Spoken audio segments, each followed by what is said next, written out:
السلام علیکم ورحمۃ اللہ وبرکاتہ حامدا و مصلیا اما بعد۔ محترم ناظرین، آج آپ یہ حدیث سننے کے بعد یہ اندازہ لگا سکتے ہیں کہ آپ نیک ہے یا نہیں ہے، آپ نیک اولاد ہے یا نہیں ہے، یہ حدیث سن کر کے اندازہ لگا سکتے ہیں۔ تو دیکھیں میرے دوستو، اگر آپ یہ چاہتے ہیں کہ آپ مر جائیں اور مرنے کے بعد بھی آپ کو ثواب ملتا رہے، تو آپ اپنی اولاد کو نیک بنائیے، اپنی اولاد کو نمازی بنائیے، اپنی اولاد کو دیندار بنائیے۔ آپ مر جائیں گے لیکن آپ کو ثواب ملتا رہے گا۔ اور ساتھ میں میرے دوستو، اس حدیث کے اندر اس بات کی طرف بھی اشارہ ہے کہ نیک اولاد کی پہچان کیا ہے۔ آئیے حدیث سن لیتے ہیں، صحیح مسلم شریف حدیث نمبر 1631 ہے۔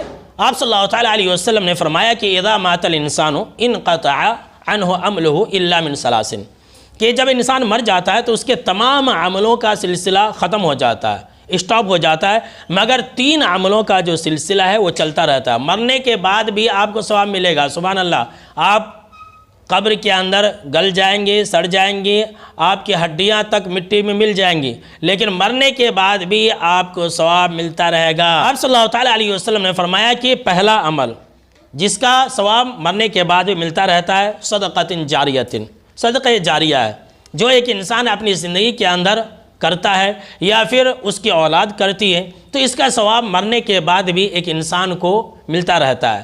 نمبر 2، آپ صلی اللہ تعالیٰ علیہ وسلم نے فرمایا کہ او علم ينتفع به، ایسا علم جس کو اس نے دنیا کے اندر لوگوں کو بتلایا، لوگوں کو سکھلایا، علم کو پھیلایا، تو علم کو پھیلانے کی وجہ سے اس انسان کو مرنے کے بعد بھی ثواب ملے گا۔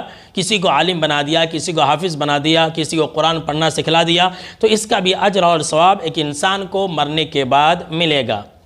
تیسری بات آپ صلی اللہ تعالیٰ علیہ وسلم نے کہی کہ او ولد صالح یدعو لہ، یا نیک اولاد جو اس انسان کے لیے دعا کرے۔ جی ہاں، سن لیجئے میرے دوستو، اگر آپ اپنے پیچھے اولاد کو نیک بنائیں گے، نمازی بنائیں گے، تو آپ کی اولاد جو بھی نیک عمل کرے گی اس کا بھی ثواب ملے گا، اور آپ کی اولاد جو آپ کے لیے دعا کرے گی اس کا بھی ثواب ملے گا۔ اور ایک انسان اپنی اولاد کی دعاؤں سے جنت کے اندر اپنے درجات کو بھی بلند پائے گا۔ بالکل ہی صحیح روایت ہے کہ آپ صلی اللہ تعالیٰ علیہ وسلم نے فرمایا کہ ایک انسان جنت کے اندر دیکھے گا کہ اس کے درجے بہت بڑھے ہوئے ہیں، تو وہ انسان کہے گا کہ اے اللہ انہاسا، یہ میرے لیے کہاں سے آ گیا، میں نے تو اتنے نیک اعمال نہیں کیے تھے۔ تو اللہ رب العالمین کی طرف سے اس انسان سے یہ کہا جائے گا کہ تمہاری اولاد کی استغفار کرنے کی وجہ سے، جو تم نے اپنی اولاد کو نیک بنایا تھا، اور تمہاری اولاد جو تمہارے لیے دعا کر رہی تھی، اس کی وجہ سے جنت میں تمہارے درجے بلند ہو گئے۔ تو دیکھیں میرے دوستو، اگر آپ اپنی اولاد کو نیک بنائیں گے تو آپ کی اولاد جو بھی آپ کے لیے دعا کرے گی، آپ کی مغفرت کے لیے دعا کرے گی، آپ کے اوپر رحم و کرم کے لیے دعا کرے گی، تو آپ کو مرنے کے بعد بھی اس کا اجر اور ثواب ملتا رہے گا۔ اور اس حدیث کے اندر آخری ٹکڑے کے اندر اس بات کا بھی اشارہ ہے کہ جو انسان اپنی ماں باپ کو اپنے دعاؤں میں یاد رکھتا ہے، اپنے ماں باپ کے لیے دعا کرتا ہے، تو یہ اس کے نیک ہونے کی علامت ہے۔ کیوں؟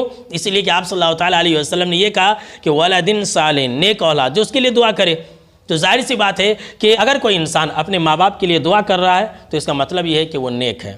تو اب آپ نیک ہیں یا نہیں ہیں، سوچ لیجئے کہ آپ اپنے ماں باپ کو اپنی دعاؤں میں کتنا یاد رکھتے ہیں۔ تو میرے دوستو، آپ اپنے ماں باپ کو ہمیشہ دعاؤں میں یاد رکھیں، اور ہمیشہ یہ کہتے رہیں رب ارحمہما کما ربیانی صغیرا، کہ اللہ تو میرے ماں باپ پر، میرے والدین پر ویسے ہی رحم کر جیسے کہ انہوں نے بچپن میں میرے اوپر رحم و کرم کیا تھا۔ رب ارحمہما کما ربیانی صغیرا۔